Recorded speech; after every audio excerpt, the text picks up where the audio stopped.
Ada orang yang miskin, hartanya banyak. Cuman miskin, nggak bisa dia nikmati harta yang sudah cukup banyak itu. Ustadz pernah mengatakan bahwa Allah tidak pernah menciptakan kemiskinan, tetapi kecukupan. Lalu bagaimana dengan kemiskinan yang ada di dunia ini, khususnya di Indonesia, di mana sekitar kita masih banyak orang-orang miskin, bahkan mungkin kita sendiri. Baik, bagaimana caranya agar kata-kata miskin, kemiskinan tidak menjadi viral? Jangan diviralkan itu ya, Masya Allah. Baik, ini saya jawab dulu. Saya tidak pernah mengatakan Allah menciptakan kemiskinan. Yang saya katakan, Allah menjadikan hambanya kalau tidak kaya itu cukup. Gak pernah menjadikan hamba itu miskin. Kalau tidak kaya itu cukup. Itu ada di Quran surah ke-53 ayat ke-48. Wa annahu huwa aghna wa aqna. Dialah Allah yang menjadikan manusia itu dalam kehidupannya. Kalau enggak kaya cukup. Lalu saya teruskan, yang menjadikan seseorang tidak cukup itu karena selalu merasa tidak pernah cukup. Apa yang menjadikan merasa tidak pernah cukup? Karena nafsunya. Quran surah ke-12 Yusuf ayat 53. Itu jelas, karena banyak keinginan, banyak ini, banyak itu yang bukan dia butuhkan, sehingga sibuk digunakan untuk mencari sesungguhnya di luar batas kecukupannya. Cari lagi, padahal sudah cukup. Coba cek Anda deh. Mohon maaf ya, kata Nabi, orang yang cukup makan hari ini saja, punya bekal besok, itu orang kaya. Coba pulang ke rumah, cek tabungan Anda berapa. Di kulkas makanan cukup untuk berapa hari. Masya Allah, antum tuh dituntut untuk hidup pada hari ini. Belum tentu hidup besok.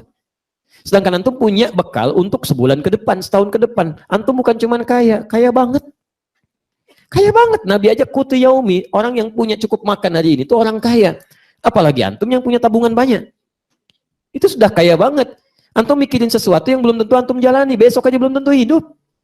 Kita kan cuma merencanakan, ini rencana begini, begini. Lalu Allah turunkan, kalau ingin dicukupkan, dicari, ini ikhtiar. Tugas kamu cuma ikhtiar, saya nanti yang kemudian tetapkan apa yang kamu dapatkan. Dan setiap Allah berikan selalu cukup. Yang jadi masalah, ada manusia-manusia yang tidak pernah merasa cukup. Akhirnya jatuhlah dia dalam kemiskinan. Miskin itu bisa relatif, bukan cuma miskin harta saja. Ada orang yang miskin, hartanya banyak. Cuman miskin, nggak bisa dia nikmati harta yang sudah cukup banyak itu. Awas hati-hati. Masya Allah. Bahkan ada orang miskin pada dirinya sendiri. Pada dirinya sendiri bukan cuma miskin, pelit. Ada. Harta banyak, miliaran, Masya Allah. Di kantong dompetnya juga banyak. Begitu sakit, datangnya kemana? Bukan ke dokter, cari obat-obat pinggiran. Masya Allah. Pak, kenapa Bapak nggak berobat ke dokter? Ah, ini bagian dari penghematan. Masya Allah. Ya anda uang ada, ini cukup segalanya ada pada diri sendiri saja. Sudah miskin. Bagaimana bisa berbagi dengan orang lain? Tapi yang paling indah, ketika seseorang dikuasai oleh dirinya, merasa tidak cukup, kemudian disebut dengan istilah miskin, maka Allah berkenan mengeluarkan manusia dari kemiskinan ini. Ini poinnya. Lihat poinnya. Jadi begitu manusia merasa dirinya miskin, justru Allah mengeluarkan manusia dari kemiskinan. Bagaimana caranya? Diberikan kemudian zakat. Quran surah ke-9 ayat ke-60. Namas sadaqatu lil fuqara wal masakin. Lihat, zakat itu keluarkan untuk orang-orang fakir, alhamdulillah, dan orang miskin. Nah, lalu kemudian nggak cukup dengan zakat, masih merasa miskin juga. Ayo turunkan dengan infak. Quran surah kedua Al-Baqarah ayat 215. Posisi paling kanan sebelah bawah. Yas'alunaka madza yunfiqun. Mereka bertanya padamu Muhammad, apa yang harus diinfakkan? Qul ma anfaqtum min khair. Katakan kalau mau infak harus yang bagus-bagus. Untuk siapa? Lil walidain, untuk orang tua, wal aqrabin, kerabat terdekat, wal yatama, anak yatim, wal masakin, orang miskin, wabnis sabil, dan yang kesulitan bekal. Miskin dapat lagi tuh. Kurang juga sedekah. Ayo teruskan. Sedekah teman-teman. Diberikan zakat masih miskin. Diberikan infak masih miskin. Berikan sedekah masih miskin. Kalau sudah dengan semua ini masih pengen miskin juga, antum perlu dikasih apa lagi? Coba lihat, Allah sudah keluarkan Anda, tapi Anda nggak mau keluar. Itu kan yang fatal. Kadang-kadang yang unik itu begini, yang unik kadang-kadang bukan karena penyakitnya itu tidak bisa diselesaikan. Tapi kecenderungan kita sendiri tidak mau mengeluarkannya. Ini poinnya. Nah, coba cek kalau itu terjadi, coba lihat missnya ada di mana.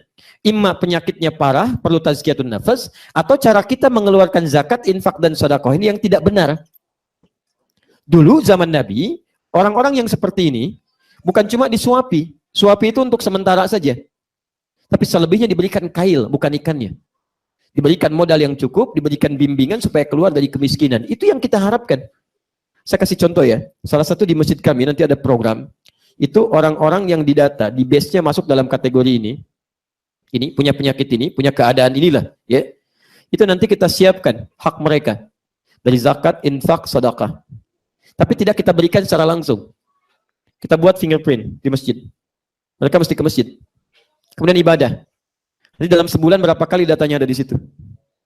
Dia masuk dalam sebulan misal kerjakan sampai 5 kali sehari, misal 30 hari 150 kali. Maka kalikan berasnya sekian liter dia dapatkan. Itu hak dia juga mendapatkan itu. Cuman kita dorong dia untuk ke masjid, di masjid kita bimbing. Diberikan tausiah yang singkat, diarahkan, dilihat bakatnya kemana. Ketika diberikan itu, kelihatan kemudian bakatnya, di base-nya sudah ada database-nya. Si ini ahlinya ini, bakatnya ininya ini. Berikanlah kemudian pendampingan di sini. Berikan modal yang baru. Bantu dengan usaha. Hari ini dia mendapat zakat, besok dia berzakat. Itu yang dipraktekkan di beberapa tempat. Termasuk sebagian di Singapura dan sebagainya. Jadi ini poinnya. Menciptakan kemiskinan bukan supaya kita miskin. Tapi supaya keluar dari jerat-jerat yang bisa sekiranya menjadikan kita sulit untuk bergerak. Ya, kalau Allah menjadikan kita miskin, bagaimana kita berzakat?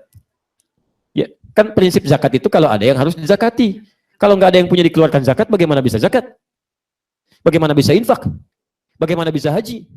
Dan